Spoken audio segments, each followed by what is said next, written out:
Fellow demons, I have been looking over some of our human files, and it is cause for concern. We may have underestimated God and his creations. There are billions of humans now, and we have still managed to keep the majority in sin. There are too many humans. 50% of human reproduction is a result of teenage pregnancies, fornication and adultery. I think that would make us responsible for the high population. So we have created a problem that we need to fix. All over the world, murder and suicide rates have increased. Homosexuality and bisexuality is also very popular, even in some churches. I think the record should show a massive decline in human reproduction. For every human who dies or gets converted to a contrary lifestyle, 100 more are born globally. We need to do more. If I may, adolescents spent 1,500 hours watching television and only 900 in school annually. By the time a child finishes elementary, he would have seen 10,000 murders. This figure would double by the end of high school. By the time a human reaches 40, he would have spent 10 years watching television. Impressive. But we still need to do more. Fellow demons, I want you to seriously consider what we are up against. It is not God's will that any human perish. He will do everything in his power to save them. It is our duty to make sure they perish. Am I making myself clear? We have been targeting Christians and have destroyed the desire of many for God's word and prayer. Many do not fast, or even witness to those who are perishing in the act of sin. We have nullified the effects of many churches on the community. The reports of people getting saved has been reduced by 64%. I think we are doing a good job. Do you sleep? Yes. Then we can do more. No demon in this room is supposed to find time to sleep and eat. Now tell me where we stand with our attack on the churches. The leaders of the churches are revising their teachings. They encourage members to get back to the Word. What they don't know is, less than half an hour is given to Bible reading in any given week, which amounts to less than 26 hours for the year. Christians have lost the desire to read the very words that tell them how to live. The result is, they mix the sacred with the profane, surrendering all hope of them making it into heaven. Wonderful. Now we have to find a way to force human reproduction into a massive decline.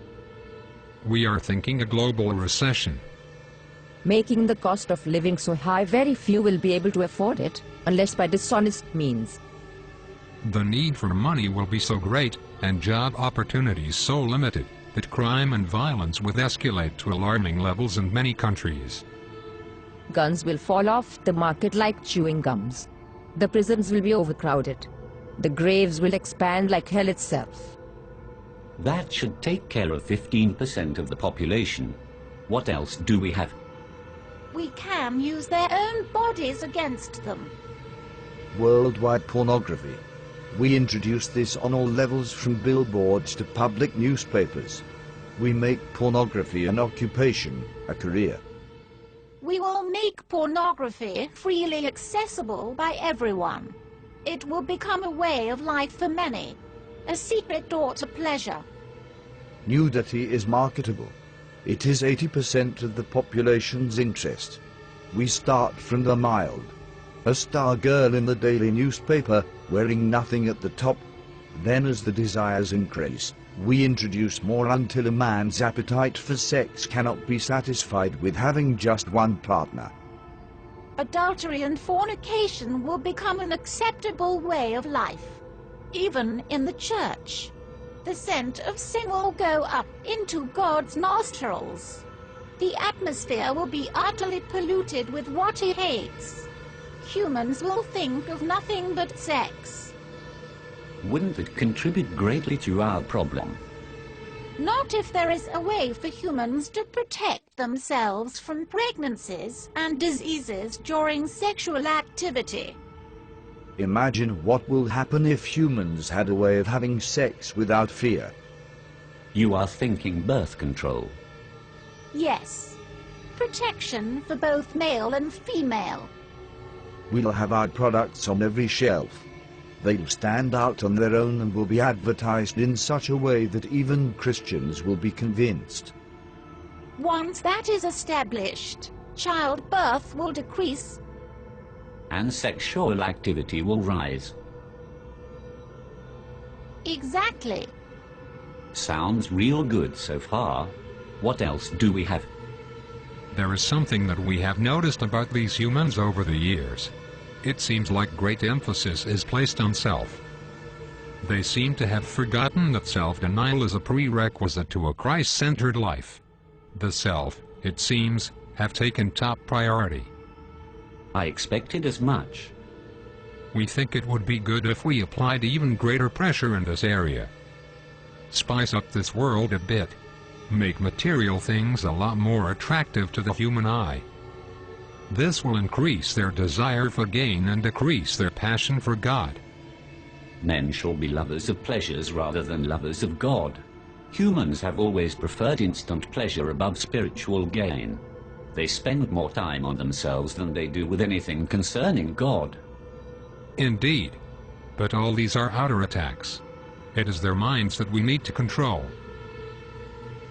That is where I come in. I will tell you of our inevitable victory. Within the confines of these walls, there exists a secret chamber. Within that chamber are thousands of demons that have been undergoing extensive training. These demons have read the human manuscripts hundreds of times and have committed the concepts to memory. I refer to them as the New Age seducers. How effective are these seducers? They can convince a man to become a woman. They will convince men to kill themselves for no reason. They will seduce men into having sexual relations with animals. That should turn the stomach of heaven. Precisely. Men will turn on each other within their own groups. The church will be against the church. Politicians against politician. Family against family. The seducers can accomplish this? Without a doubt. Once each group is divided, they'll be unable to stand. There will be some who will only listen to the voice of God. A minority at best. Humans no longer see the need to protect their minds, thanks to our influence through the media. They entertain every thought, every fantasy, and every lust. Many don't know who they are, or whose they are, and that is a great advantage for us. On top of that, there has been a significant decline in prayers and the sincere study of the Holy Scriptures. We have the advantage. Our powers increase as we draw closer to the end. It is time we exact our revenge on God for kicking us out of heaven by sending as many humans to hell as we possibly can. So we go all out this time. I do not want to push God's hand too quickly. I want to savor every moment. I want to watch Jesus beg for these carnal beings till his heart bleeds again. I want him to watch as his children are reduced to godlessness. I want him to watch as his prized creation choose to fornicate and live adulterous lives. I want him to see the hungry die of starvation, the widows and orphans and those in prison go unvisited, and purity become a thing of the past. I want him to witness a 12-year-old giving birth to a child, and I want him to watch his precious believers spending hours before the television watching our programs and listening to our music and taking just a minute to brush the dust from their Bibles, while spending hours on Facebook and Twitter.